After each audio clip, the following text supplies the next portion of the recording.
Lyca production Subaskaran தயாரிப்பில் super star Rajinikanth, Amitabh Bachchan, Fahadh Fazil, Rana நடிப்பில் DJ Gnanavel இயக்கத்தில் வேட்டையன் அக்டோபர் 10 உலகமெங்கும் உங்கள் அபிமான திரையரங்குகளில். வேட்டையனின் வேட்டைக்கு ரெடியா? ஹரியானா மாநில தேர்தல் முடிவுகள் தேர்தலுக்கு பிந்தைய கருத்து கணிப்புக்கு மாறாக வந்திருக்கிறது. என்ன சொல்லுது தேர்தல் முடிவு? சொல்லும் செய்தி என்ன?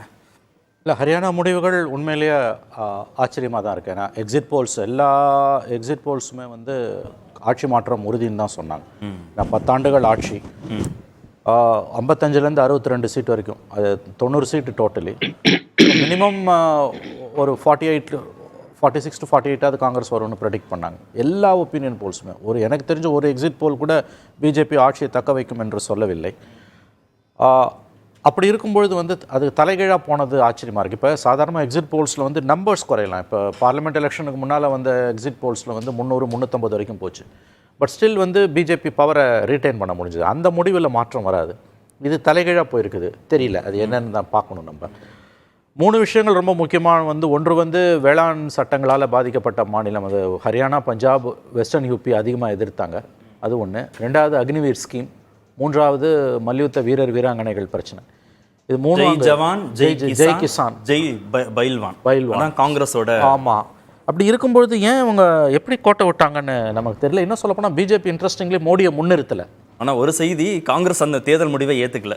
அது ஒரு ஹரியானா தேர்தல் அடுத்து வர நான் இதை முதல்ல சொல்லிட்டேன். ஸோ மோடி அவர்களை வந்து ஆப்கி பார் மோடி சர்க்கார்னு அவங்க சொல்லவே இல்லை. அவங்க மோடியோட படமும் கிடையாது.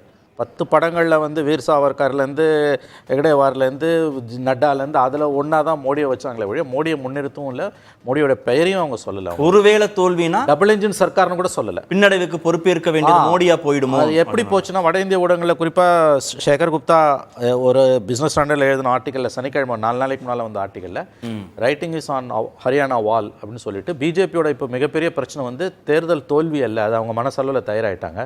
மோடியை எப்படி இதுலேருந்து ஃபயர் வால் பண்ணுறது, மோடிக்கு எதுக்கும் சம்மந்தம் இல்லைன்னு எப்படி மோடியை காப்பாற்றுறதுன்றது, மோடியை எப்படி டிஸ்டன்ஸ் பண்ணுறதுன்றது தான் அவர்களுடைய இலக்காக இருக்குன்னு ரொம்ப எக்ஸ்பீரியன்ஸ்டு அப்சர்வர்ஸ், ஜேர்னலிஸ்ட்லாம் எழுதுனாங்க. அப்படி இருக்கும்பொழுது இன்றைக்கு இந்த முடிவு என்பது ஆச்சரியமானதாக இருக்கிறது.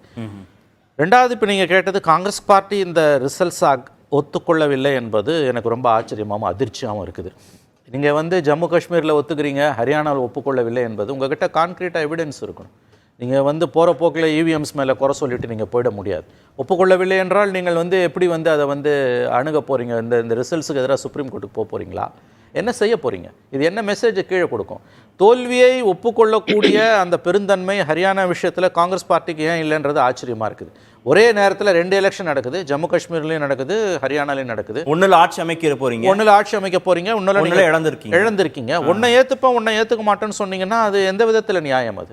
ஆகவே இது இன்றைக்கு ஜெயராம் ரமேஷ் அவர்களுடைய அந்த தொடர்ந்து அவர் போட்ட ட்வீட்ஸு, அவங்களுடைய கருத்துக்களை வச்சு பார்க்கும்போது இது காங்கிரஸ் பார்ட்டியோட ஒட்டுமொத்தமான அஃபிஷியல் ஸ்டாண்டா, ஏஐசிசியோட ஸ்டாண்டா, ராகுல் காந்தி இதை தான் வலியுறுத்துறாரா? ஹரியானா தேர்தல் முடிவுகளை நாங்கள் ஏற்றுக்கொள்ளவில்லை என்று ஜெயராம் ரமேஷ் அவர் சொல்லியிருக்கிறார். இதே கருத்தை ராகுல் காந்தியும் திருமதி சோனியா காந்தி அவர்களும் வலியுறுத்துவார்களா? கார்கே அவர்கள் பேசுவார்களா? கூட்டணி சிக்கலா காங்கிரஸுக்கு? ஆம் ஆத்மியோட கூட்டணி போயிருந்திருக்கணுமா? இல்லை, எனக்கு அதில் ஒரு மாறுபட்ட கருத்து இருக்குது. ஆம் ஆத்மியோட போயிருந்தா ஓட் ஷேர் நடந்திருக்காது. 2+2 0 ஆகும் பாலிடிக்ஸில். ஆம் ஆத்மியோட ஜனனமே, பிறப்பே ஆன்டி கரப்ஷன், ஆன்டி காங்கிரஸ். ஏன் டெல்லியில் வந்து 7 சீட்டில் வந்து 0 ஆச்சு?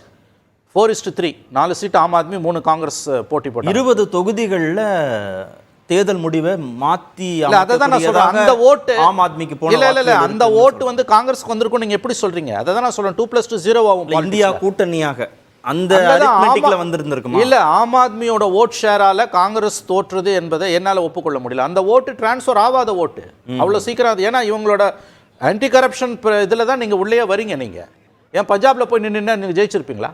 ஏன் பஞ்சாப்ல உங்களால் வந்து அக்ரிமெண்ட் போட முடியல? அப்போ திருமிகு குமாரி செல்ஜா, புபீந்தர் ஹூடா இடையிலான உட்கட்சி மோதல் ஒரு காரணமா காங்கிரஸ்? அது வந்து கார்த்திகேயன் இப்போதான் ரிசல்ட்ஸ் வந்திருக்கு, 12 மணி நேரம். ஐ திங்க் ஒரு 2-3 டேஸ் நம்ம வந்து அதை ரொம்ப வெயிட் பண்ணி தான் பார்க்கணும். ஏன்னா நிறைய கன்சிடரேஷன்ஸ் உள்ளே இருக்குது. காஸ்ட் வந்து ரொம்ப க்ரூடாக ப்ளே பண்ணக்கூடிய ஒரு ஸ்டேட் வந்து Haryana, one of the worst states. அங்கே வந்து அந்த அளவுக்கு சாதி கொடுமைகள் இருக்குது. காங்கிரஸ் பண்ண ஒரு இது என்னன்னு கேட்டிங்கன்னா வந்து ஜாட் ஃபேஸாக வந்து அவர் புபேந்திர ஹூடா இருக்கார். 27% ஜாட் பாப்புலேஷன், அங்கே 21% தலித்ஸ். ஸோ குமாரி செல்ஜாவும் நம்முடைய ஹூடாவும் சேர்ந்து 48% வருது. ஆனா பிஜேபி கான்ஷியஸா 2019 இப்பயும் எடுத்த ஒரு டிசிஷன் வந்து அதனால கூட 14 அதை எடுக்க ஆரம்பிச்சு anti Dalit anti Jat consultation அவங்க பண்றாங்க. 14 இதை பண்ண 14 பண்றாங்க. இந்த எலெக்ஷன்ல கூட வந்த சில ஆய்வு கட்டுரைகளையும் ஆய்வுரை கண்ணோட்டங்களையும் வந்தது என்னன்னா வந்து ஜாட்ஸ் தான் இந்த தடவை காங்கிரஸ் ஜெயிக்க போகுது. ஜாட் வெர்சஸ் நான் ஜாட். காங்கிரஸ் ஜாட்ஸை கையில எடுத்ததால ஜெயிக்க போகுதுனாங்க. தலையிழப்பு இருக்குது. ஓகே. சோ எதனால இந்த தோல்வி என்பது ஆராயப்பட வேண்டும். சரி, இவ்வளவு நாள் பாரம்பரியமாக வந்துட்டு இருந்த தலித் வாக்குகளும் வரல காங்கிரஸுக்குன்னா திருமுககுமாரி செல்ஜா ஒதுக்கப்பட்டது மட்டுமா? சீட் அதாவது வந்து சீட் அலோகேஷன் இருக்கு இல்லையா, சீட்ஸ் கொடுக்கறதுல வேட்பாளர் தேர்வுல மெஜாரிட்டி ஜாட் கொடுத்திருக்காங்க. ஹூடாவோட கைகள் ஓங்கினது உள்ளுக்குள்ள பிரச்சனையை உருவாக்கி இருக்கின்றாங்க. எப்படி வேணா இருக்கலாம். ஒரே ஒரு பாயிண்ட் மட்டும், நிச்சயமாக ஜெயராம் ரமேஷ் அவர்கள் இந்த முடிவை நாங்கள் ஏற்றுக்கொள்ள மாட்டோம் என்று சொன்னது என்னை பொறுத்தவரையில் துரதிருஷ்டவசமானது, ஆபத்தானது. நீங்க சிஸ்டத்தை கொஸ்டின் பண்ண ஆரம்பிச்சீங்கன்னா அது வந்து நிச்சயமா அதுக்கு ஒரு முடிவே இருக்காது. அப்படின்னா நீங்க வந்து இவிஎம்ஸ் இருக்க வரைக்கும் நாங்க எலெக்ஷன்ல பங்கு பெற மாட்டோம், நீங்க பாய்காட் பண்ணணும். லைகா புரொடக்ஷன் சுபாஷ்கரின் தயாரிப்பில் சூப்பர் ஸ்டார் ரஜினிகாந்த், அமிதாப் பச்சன், ஃபகத் ஃபாசில், ராணா நடிப்பில் டிஜே ஞானவேல் இயக்கத்தில் வேட்டையன் அக்டோபர் 10 உலகமெங்கும் உங்கள் அபிமான திரையரங்குகளில். வேட்டையனின் வேட்டைக்கு ரெடியா?